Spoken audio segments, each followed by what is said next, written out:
Hi YouTube, it's Queen Pam Elon QP here, and I had the day off and I tried to stream on Ustream. That wasn't working. I tried to stream on YouTube. That wasn't working. So I'm just going to film a quick video and do a little chatting as though people were here and talk about some things that I've done. I've got, I'm going to come down a little as close as I can.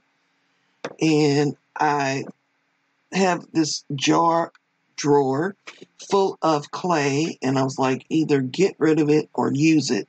And I bought these palette knives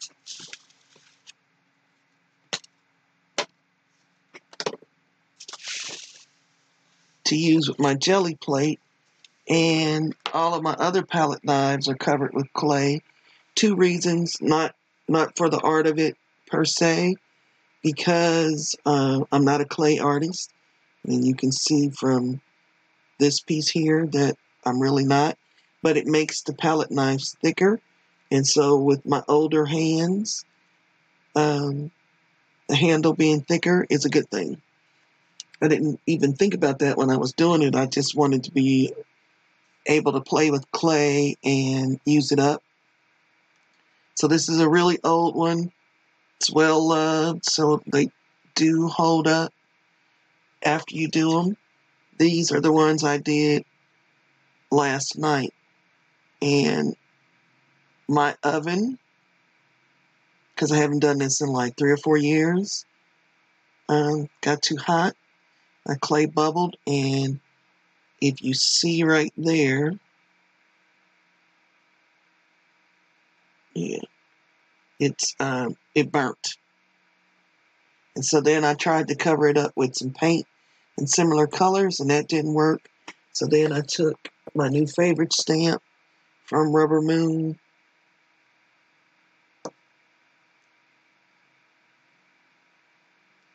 and put some white dots on it and called it good. Of course, I can never let anything alone, so I decided I wanted some glitter, and I used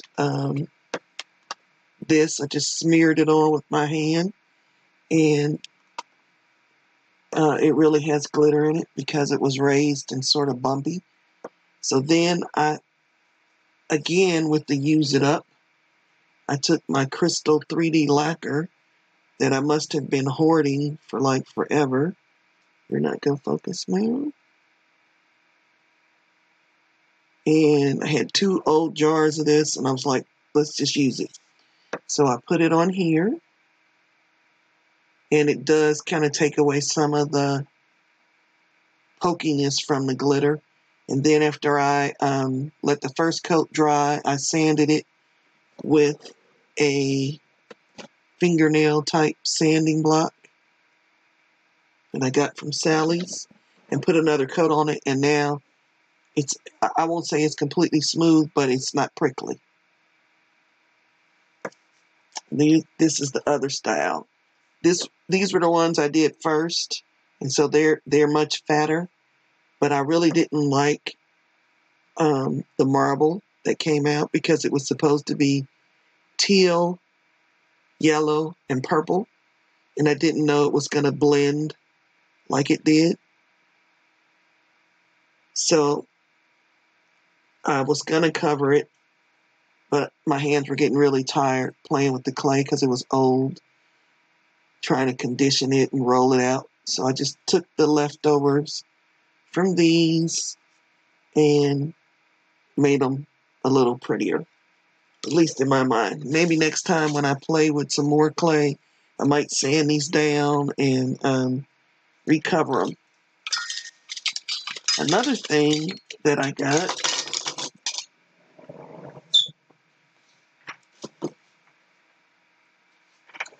was this book by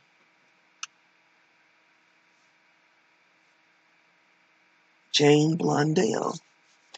You can see that. And I bought it for as little money as I could possibly spend, which was to buy it on PDF. And so then I had to print it myself. I have a color laser, and so I printed it and bound it with my cinch. And I love it because it's got all of the, well, I won't say all, it's got a lot of Daniel Smith watercolors, which is what I'm trying to get a lot of. And she does the mixing for you to tell you kind of what you can get when you mix those. So I've been having fun. I'll go through here and mark the Daniel Smiths that I have, and maybe buy some more. I'm sadly lacking in greens, and yes, I know I can mix my own. Don't want to. Or want to and also want to have some ready mixed. So along that quest, I did find a group on Facebook that, through Understanding Blue, that's who she is here, I believe, on YouTube, and I bought a set from her. This is not the full set. All of these didn't come from her because these are all, I mixed the set I bought from her with my already owned Daniel Smith. She had, like, the set that I bought was like 31 half pans for somewhere in the neighborhood of $100. And sorry. And so I got those, and I got this Meaden empty pan, 48 pan off of Amazon, but I hacked it following another YouTuber and took his direction up a notch. So if you put in hacked DIY watercolor palette or something like that, you'll come up with his instructions. But what he did was he used cardboard, and I found some plastic cardboard at the Corrugate at the hardware store, because that way I don't have to worry about water getting on it. And I also decided to make some stamps with it, because again, I won't have to worry about it getting wet because it's plastic. So it took this from 48 to 60, and that's my color chart that I have yet to laminate. And what it does is replace these that come with it, because people were complaining about how these rust. Plus, you got this wasted space in the middle, unless, of course, you don't think it's wasted and you put your paintbrushes in there. So, but I wanted to have them, a lot of them, in the same spot. So this is the second one that's not full, was my original one. And I bought these white things are shelf edging. Also got it at the hardware. It comes in like an 8-foot long piece for like $3 or under. And it holds your watercolors and they will not fall out. Holds them in there nice and snug so that you use them and they're not sliding all around. So it was that and that. And I wanted to show what I do with just about any supply I have is I create a tag with the information on it. And this is actually printed on watercolor paper, not Arches or anything like that. It's Fabriano, but that's what I have the most and what I do use the most. Like I said, I'm a hobbyist, I'm a hobby artist.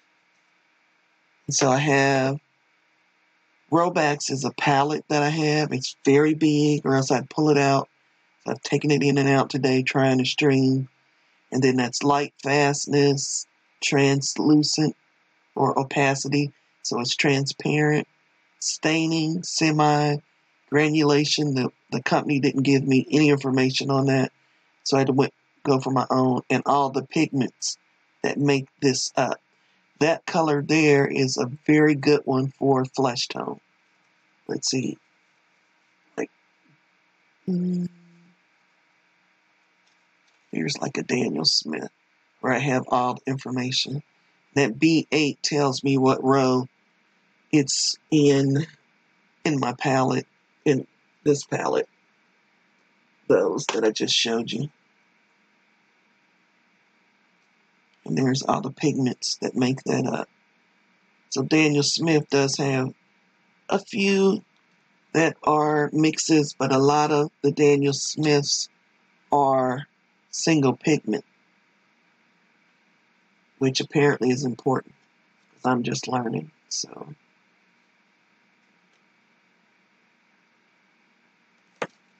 and that's all I think I have to show you right now.